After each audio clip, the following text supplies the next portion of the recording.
folks, welcome back to BEG Wrestling.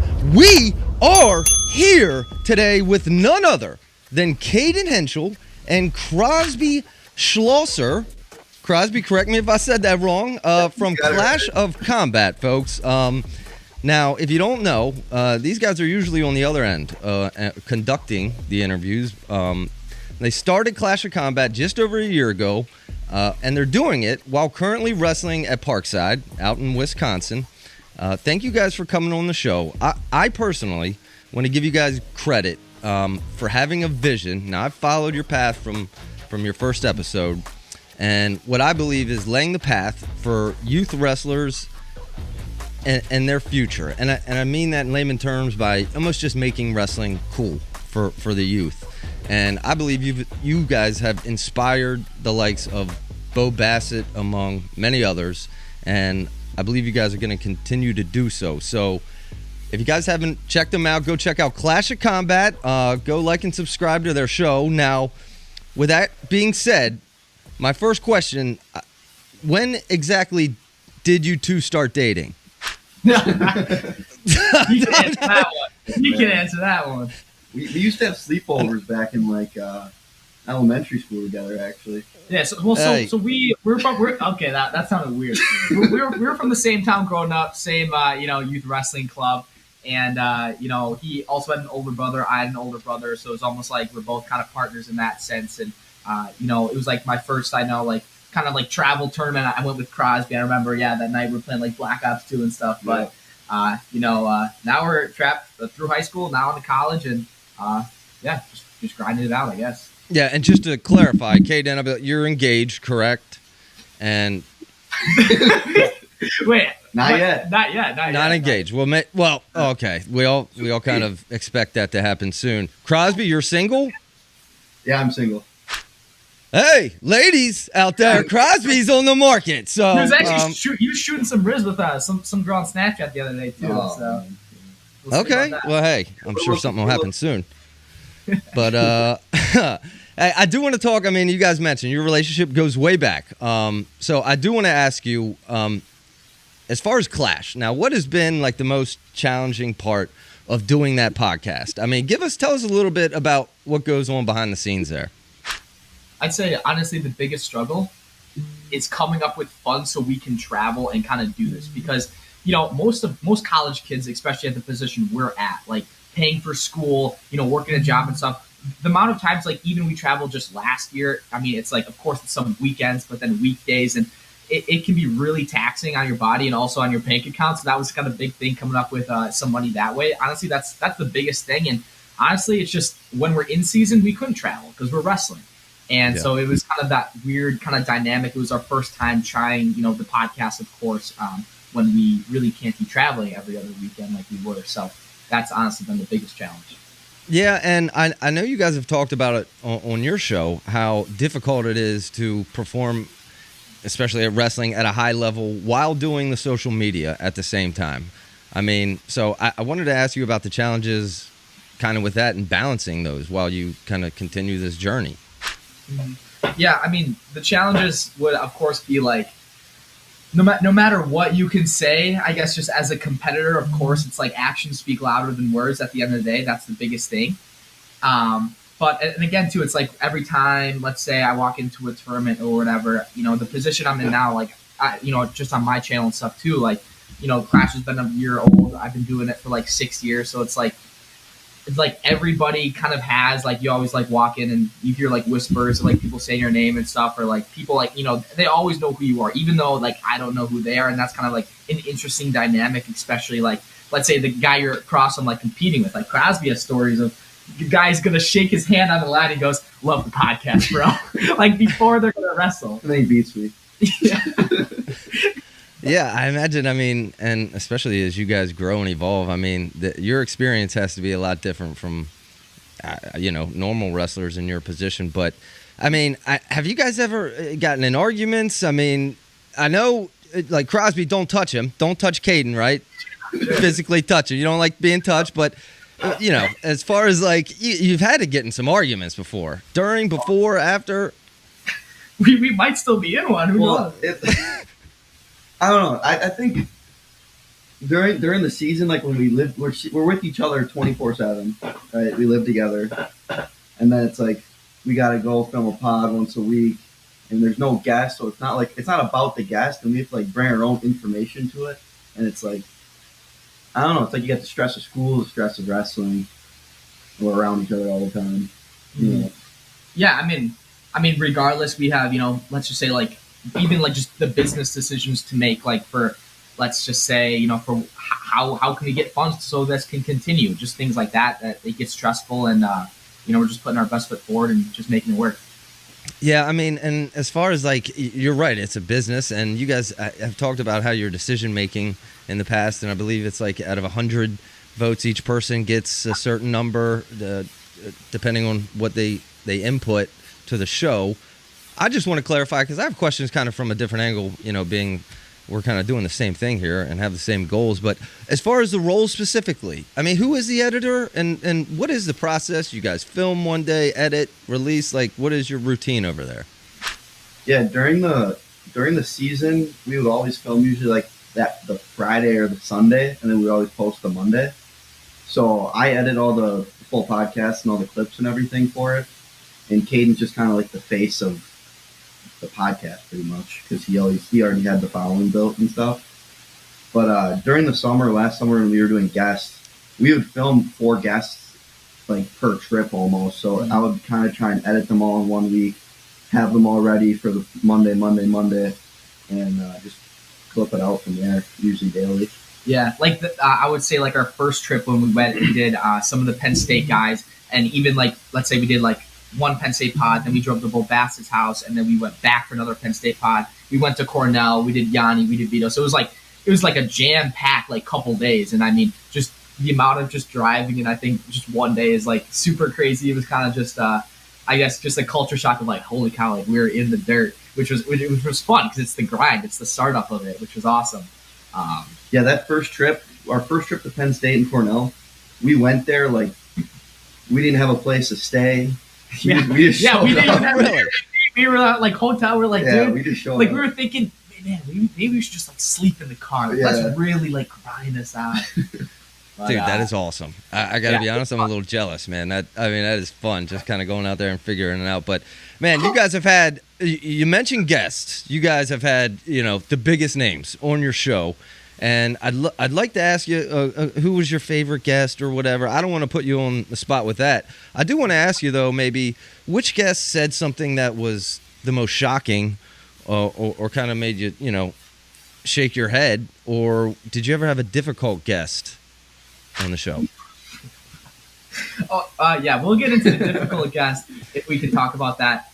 I mean, I would just say if there's one thing I never really said that was kind of like interesting, like when I was hearing it, when I was really engaged, was when we had Yanni on the podcast and he was saying like how he was so frustrated. I don't know which tournament it was, but after he lost Final X. Yeah, and he was yes, and then he was throwing away like all of his trophies, like not even just all of the national championship trophies, just like throwing them in the garbage, like just slamming, like just not giving a care in the world. And it's just like, wow, like this guy cares so much about wrestling and his performance and doing his best, and of course coming out on top, which he didn't. But looking back, I think he had a teammate, I forget who it was, kind of pulled it out. It was like, we should probably save these, but it was just kind of like that mindset change. It's crazy that some of these guys kind of are so intense about that.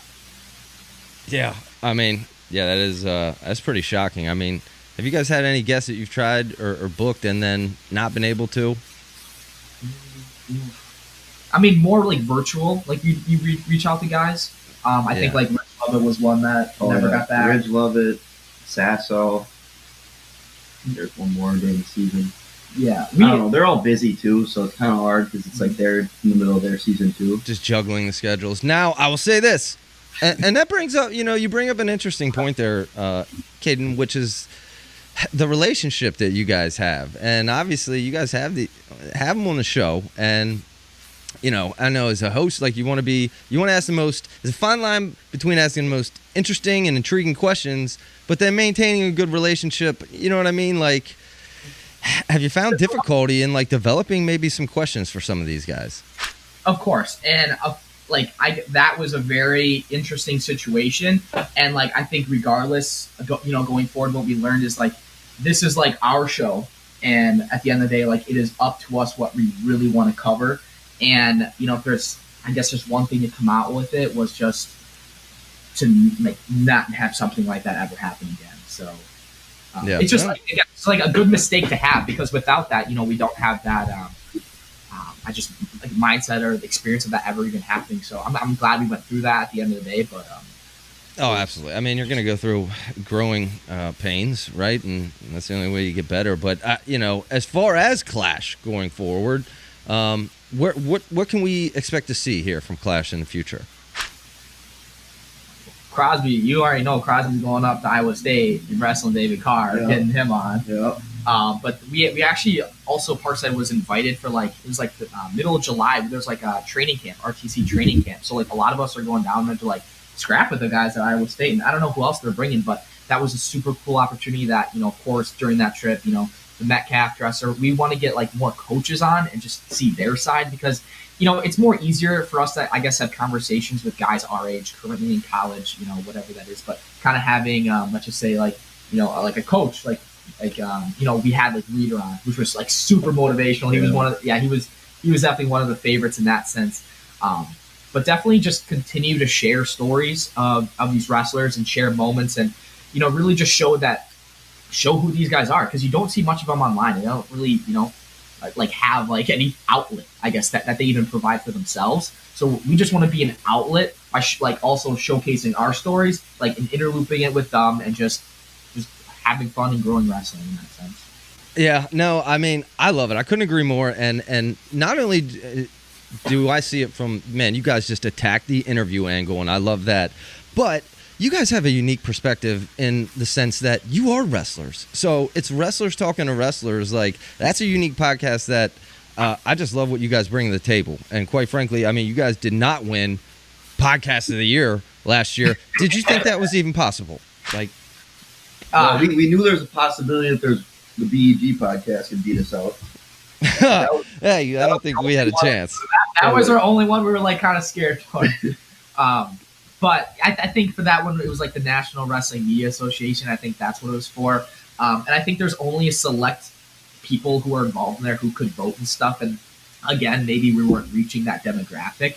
I think regardless, it's like wherever the audience is seeing, the polls of vote, I think, our audience just wasn't there. So, I mean, regardless, like an award is award at the end of the day, but regardless, like content is king. So we all know who really won that award, right? I mean, just look at your subscribers, dude. But yeah, I want to talk a little bit about how you guys got here. I mean, in CAYDEN, you had this magical high school title run, man, and that's what this kind of blew this up, right? I mean, I got to ask you, and I know you have talked about how your dad was your coach, and I want each of you to answer this. Who has been like the most inspirational person in each of your lives?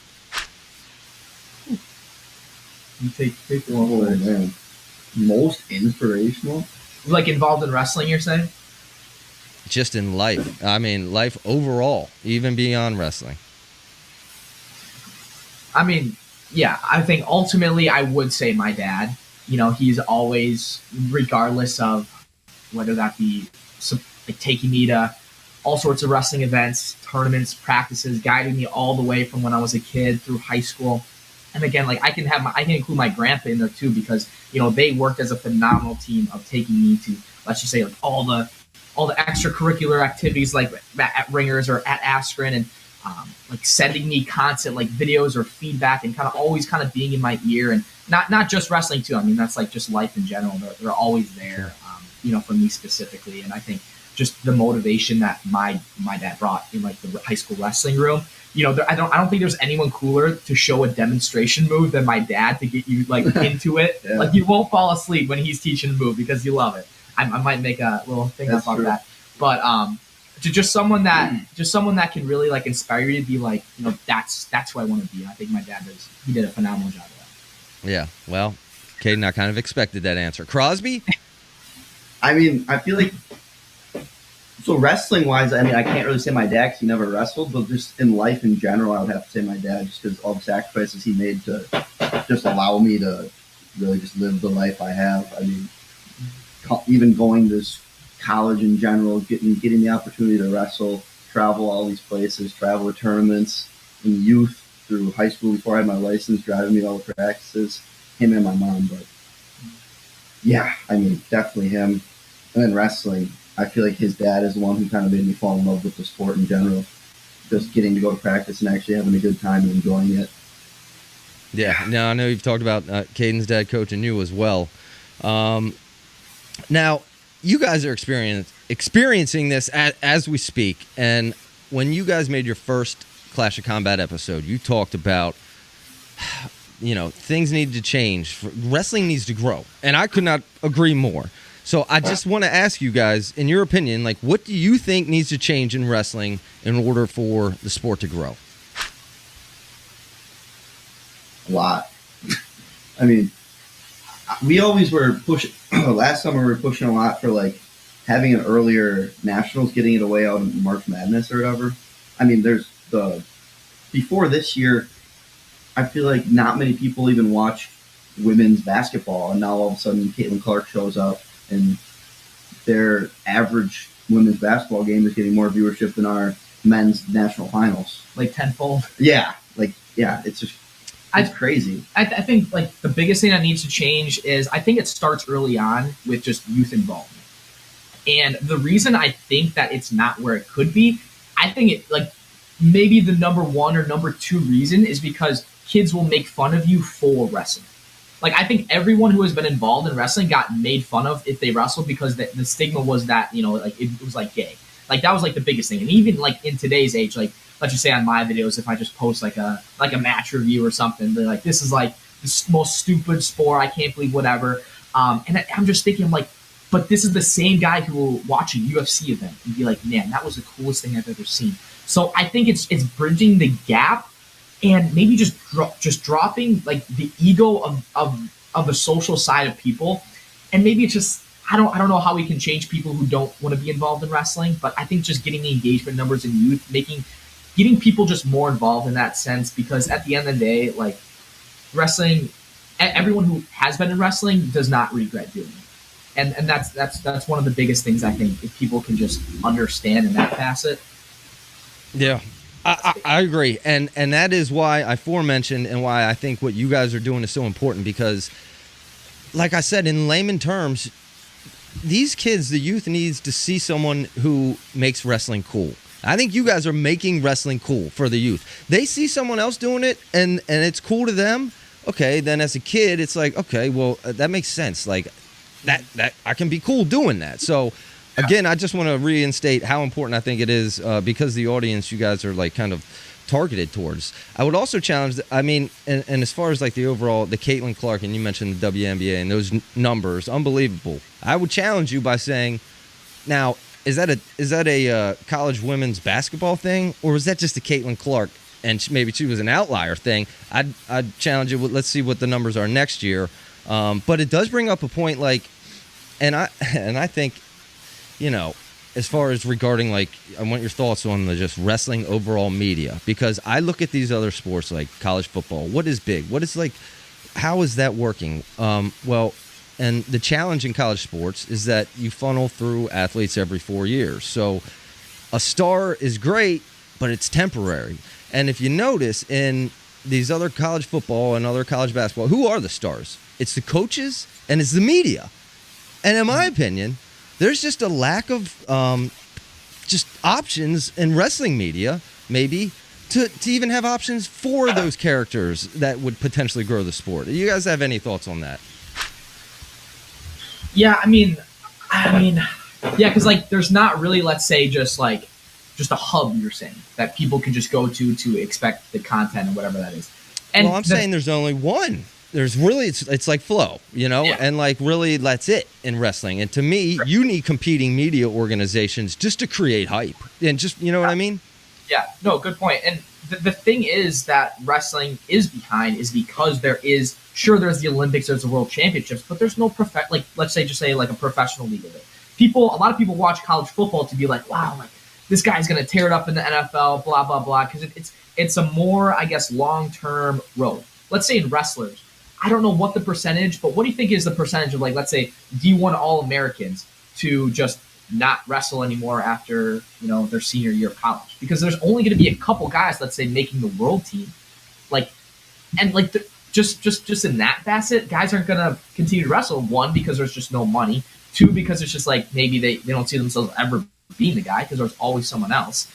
It's almost like it's just such a weird position from like the super higher levels to like maybe a little bit farther down. There's no, the medium is very hard. I think the medium needs to grow.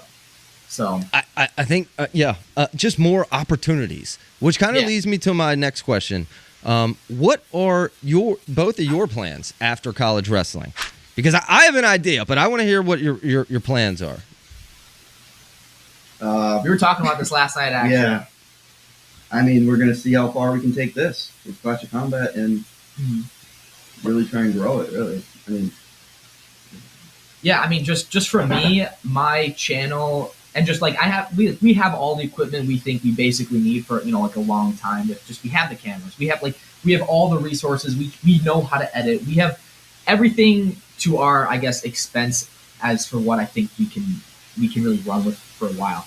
Now, like for my brand and my channel, like I'm not going to look for, let's say, just like another job because it just supplies enough where it's like just absolutely amazing. And I think I'm in such a crazy cool position that my younger self would completely be like dream of like something like this. And it would be, of course, for just my channel and stuff, continue making wrestling content, like showcasing other wrestler stories. Because again, I can maybe go and show up to like a veterans tournament, maybe suplex some 50-year-old dude. But I mean, ideally, it's not.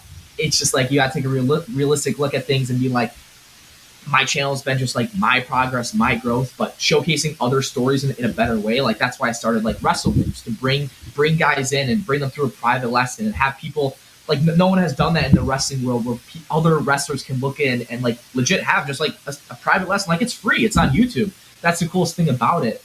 And we have our wrestling shoes coming out too. That's been like an 8-month process now. We thought it would be like a lot shorter, but that's one thing that it's such a cool opportunity because we understand, I guess, all the facets of what going into like a wrestling shoe company and coming out with your really own product because we never really had something that we can really call our own and sell. Because ideally, like in a business, that's like the number one thing. For me, it's like ad revenue, sponsorships. But when you have your own product, something in wrestling that you would love to wear and others would love to too, that's what I'm probably most hyped for in the upcoming months. Yeah, well, hey, you guys are clearly building a brand, and I could not agree more about the wrestling shoe, but hang on here, because I got an idea. I want you guys to hear me out. So, first of all, I think you can continue all this media stuff, and I think you should. I hope you do. But, I don't know if you've heard, there is professional wrestling now. And, okay. It's a free agent pool. You guys would have to get drafted. I think you two would be perfect for it, and we're talking paid. We're talking paid. I don't know if you guys have heard the numbers. Somewhere between $30,000 to $50,000 a year. And hear me out here. You literally only wrestle 4 days, and they don't even practice. 4 days during the year. That's it for that kind of money. Yeah, talk to me a little about that. You're gonna have to shed some light. Okay, well, I actually interviewed yesterday Tom Houck. He's the co-founder and commissioner. So I'm editing that as we speak. But I'll give you guys the highlights. To put it in layman terms, you wrestle 4 physical days out of the year, and I believe they have doubleheaders each day, so maybe 8 matches. It's a professional league. Each wrestler is going to be paid somewhere between $30,000 and $50,000 each. I mean, you're making $10,000 a day. Yeah. Okay, I could stop there, but I'll keep going. And I mean, Shane Sparks is going to be calling it. I'm telling you. Who is like supplying the money for it? I don't know all the money, the donors, but exactly. But I do know it's a lot of people that are initially out of Penn State. There's a lot of big money investors in this, and there's over 2 years of research that's been done. There's been trials. They're having an invitational tournament next month. BEG is going to be there as like a pregame. It's a way different. It's a mix. It's a professional. This is run by business people, not wrestlers. So I think that's a little different from the previous attempts. But they have the whole thing is around the fan experience. And so there's slightly different rules, but it's wrestleclaw.com. I think you guys should consider it. Well, that reminds me exactly of just like the fan experience. You look at what, let's say the Savannah Bananas are doing. They're in their own league. They're doing the same sport. There's a reason like they sell out, every single, stadium that they went to. And it's just having like those people that not are only competing that people love to watch too, but just the fans that can actually enjoy what they're seeing. So, given a wrestling duel is one thing, but what kind you're saying, of course, it'd be so cool to see kind of what. Well, not only that, I think you guys would be helpful to help get this sport started. I mean, you guys have a following because this is about building people's brands. So this league is going to, in turn, they understand it's all about branding and personality. Yeah. So they're in turn building your brand along. So I just want to throw it out there. I told Tom yesterday to reach out to you guys. I told him I was interviewing you. So please take that into consideration. But listen, I don't know, guys. I really appreciate you coming on the show. A couple other last questions here.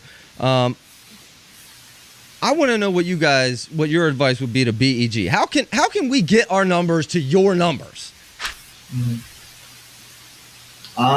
I think the biggest thing, where we pull like the most views and where we like funnel most of our viewers, I think, to YouTube is just off of the clips coming from Instagram, TikTok, and YouTube Shorts. Mm-hmm. I think that was a huge game changer, especially with YouTube Shorts.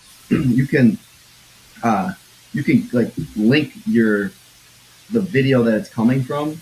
So it's like when people are scrolling through Shorts, they see your clip, they can just go straight to your video from the short. The Shorts and vertical on YouTube too, or are they horizontal? Vertical. That's the biggest thing that allowed not only myself but just Clash also just to grow, like just on those three mains. You got TikTok, Instagram, and YouTube. We repurpose the same clips to YouTube, same to TikTok, same to Instagram. And if you're reaching from all these audiences, because not all the audience is going to be on YouTube, not all the audience is going to be on TikTok, same thing for Instagram. But by basically just funneling it and just like keep promoting it, and also like the content has to be good too. Like just me and Crosby just sitting down on the couch, that can get, let's say, whatever, but boring.